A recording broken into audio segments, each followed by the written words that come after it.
بسم الله الرحمن الرحيم السلام عليكم ورحمة الله تعالى وبركاته كسو دبادة مقال عصب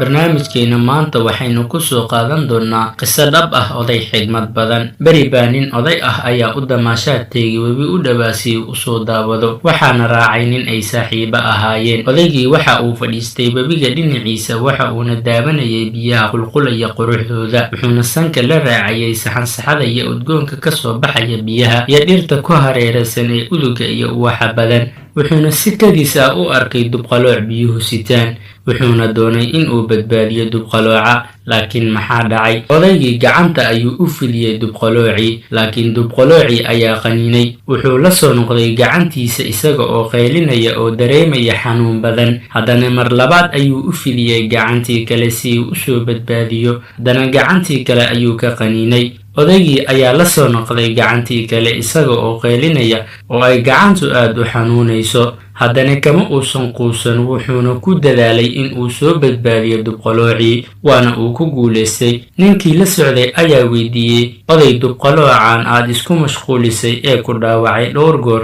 maxaa kugu kalifay? waa bacaduu ku cunaya inaad noloshiisa badbaadiso. odaygii xikmadda badnaa waxa uu yidhi inta uu garabka saaxiibkii qabtay, saaxiib, dhaqanka dubqalooca waa in uu wax qaniino, ana dhaqankaygu waa in aan dabacsanaado, naxariisto oo dulqaato. marka ma ogolaanaya in dulqaadka, naxariista iyo dabacsanaanta ay ka adkaato qaniinyada iyo cadhada dubqalooca.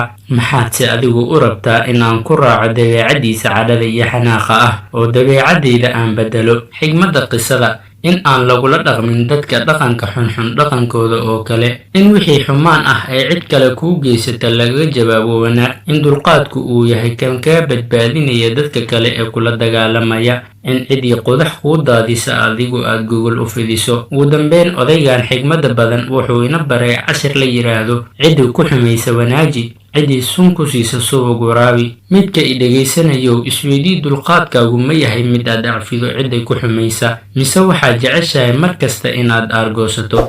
bal aan isku dayno dhammaanteen in aynu dabeecaddeena wanaagsan kula dhaqanno ciddii ina xumaysa.